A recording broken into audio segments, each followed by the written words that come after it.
ఎట్లా అధ్యక్ష 2 గంటలు మీరు 2 గంటలు సభని 2 అవర్స్ మీరు ఏం చెప్తే అది వినుకుంటా ఈ రకంగా నిన్నట్టు చూస్తాను అధ్యక్ష. కావాలని లేకున్నా కూర్చున్నారు, బుల్డోజ్ చేసి మీ ఇష్టం వచ్చినట్టు డిక్టేట్ చేస్తా అంటే అది కరెక్ట్ కాదు అధ్యక్ష. I'm appealing them please.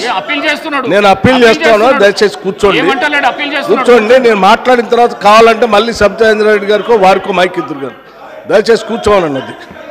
అధ్యక్ష please, I'm appealing them please, దయచేసి కూర్చోండి. ఇక్కడ ఏం అన్యాయం లేదు, దయచేసి కూర్చోండి అధ్యక్ష. ఇస్తా అంటున్నా అధ్యక్ష ప్లీజ్. నేను ఇస్తా, సబితా ఇంద్రారెడ్డి గారికి ఇస్తా, నేను మైక్ ఇస్తా, కూర్చోండి. నేను మైక్ ఇస్తా, కూర్చోండి అధ్యక్ష. కూర్చోండి అధ్యక్ష. అధ్యక్ష ఇది కరెక్ట్ సాంప్రదాయం కాదు అధ్యక్ష. ఏదో రకంగా తొండిగా సభని మా ఇష్టం వచ్చినట్టు మేము అల్లరి చేస్తామంటే ఇది కరెక్ట్ కాదు అధ్యక్ష. దయచేసి నేను విజ్ఞప్తి చేస్తా ఉన్నాను, పదే విజ్ఞప్తి చేస్తున్నాను, దయచేసి కూర్చోండి, దయచేసి కూర్చోండి అధ్యక్ష. దయచేసి ప్లీజ్ వారిని ఒక్క నిమిషం అధ్యక్ష దయచేసి కూర్చోండి. నేను మాట్లాడిన తర్వాత మళ్ళీ వారికి మైక్ ఇద్దరు కానీ సార్ దయచేసి మీరు కూర్చోండి. నేను మాట్లాడిన తర్వాత సార్ ప్లీజ్ 2 నిమిషం 1 నిమిషం కూర్చోండి, దయచేసి కూర్చోండి దయచేసి కూర్చోండి అండి, దయచేసి కూర్చోండి అధ్యక్ష. ప్లీజ్ కూర్చో అధ్యక్ష. నేను సబితా ఇంద్రారెడ్డి గారు మాట్లాడింది చూశాను అధ్యక్ష. చాలా ఆవేదన భరితంగా బాధతో వారి సభలో మాట్లాడుతూ ఉంటే చూసి సరే వారి బాధ ఏంటో ఒకసారి నేను కూడా మాట్లాడదామని వచ్చాను అధ్యక్ష.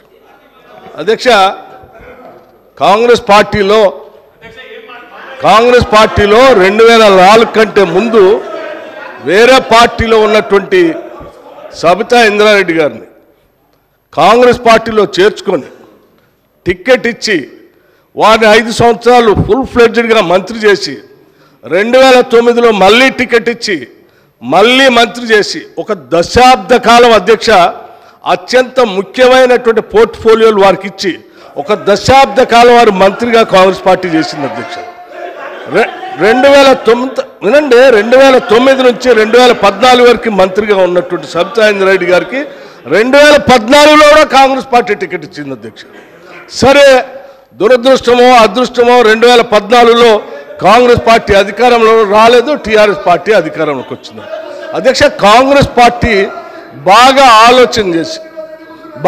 ఆలోచన చేసి ఈ రాష్ట్రంలో తెలంగాణలో కాంగ్రెస్ పార్టీ లెజిస్లేచర్ పార్టీ నాయకుడిగా, ఒక సిఎల్పి లీడర్గా, ఒక ఎల్ఓపిగా, ఈ సభకి ప్రతిపక్ష నాయకుడిగా కాంగ్రెస్ పార్టీ పెద్ద హృదయంతో నన్ను ఆ రోజు ఎల్ఓపిగా నిర్ణయించింది అధ్యక్ష.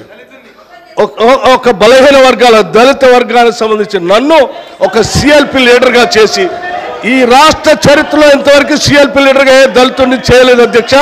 మొట్టమొదటిసారి నన్ను చేసి అక్కడ కూర్చోబెడితే ఒక దశాబ్ద కాలం మంత్రిగా పనిచేసి కాంగ్రెస్ పార్టీలో అన్ని పదవులు అనుభవించినటువంటి సబితా ఇంద్రారెడ్డి గారు నా వెనకుండి నన్ను ఎల్ఓపిగా నిలబెట్టాల్సింది పోయి కేవలం అధికారం కోసం నేను వారి ఇంటికి వెళ్ళి కూడా అడిగాను అధ్యక్ష.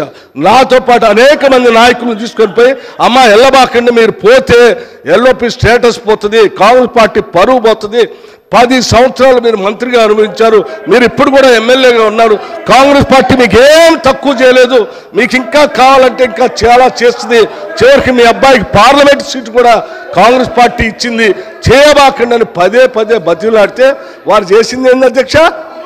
ఒక్కసారైనా ఆలోచన చేశారా?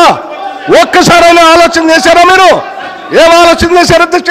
నీ అధికారం కోసం, నీ స్వార్థం కోసం కాంగ్రెస్ పార్టీ నిర్ణయం కాదని ఈ రాష్ట్ర చరిత్రలో ఎవరిని చేయలేకుండా నన్ను సిఎల్పి లీడర్గా చేస్తే అది లేకుండా చేయటం కోసం వదిలిపెట్టిపోయి టీఆర్ఎస్ పార్టీలో చేరినటువంటి వారు ఇవాళ బాధపడుతూ మాట్లాడుతున్న ఆవేదన చెందుతున్నా అంటే ఆవేదన చెందాల్సింది ఎవరు అధ్యక్ష? నేనా, కాంగ్రెస్ పార్టీయా, లేకపోతే ఈ రాష్ట్రంలో ఉన్నటువంటి ప్రజాస్వామ్యవాదుల ఎవరు అధ్యక్ష బాధపడాల్సింది? వారా? ఇంకా ఏం ముఖం పెట్టుకొని ఈ సభానాయకుడిని రేవంత్ రెడ్డి గారిని ముఖ్యమంత్రి గారిని పట్టుకొని ఇంకా మాట్లాడుతున్నారు? దేనికి మాట్లాడుతున్నారు అధ్యక్ష? ఏం చేశారని, ఏం గొప్పలు సాధించారని, ఏం చేశారని? పార్టీలు మారి పరువు తీసి మొత్తం ప్రజాస్వామ్యాన్ని కూలి చేసింది కాకుండా ఇంకా మాట్లాడుతూ ఉన్నారు, ఆవేదన చెందుతున్నారు, బాధపడుతున్నారంటే బాధపడాల్సింది ఎవరు అధ్యక్ష? ఇది కాదు, బాధపడాల్సింది మీరు, బాధపడాల్సింది మీరు. ఏం మాట్లాడుతూ ఉన్నారు? ఇంకా ఏం కూర్చోండి, దయచేసి కూర్చోండి అధ్యక్ష. ఏం మాట్లాడుతున్నారు? ఇంకా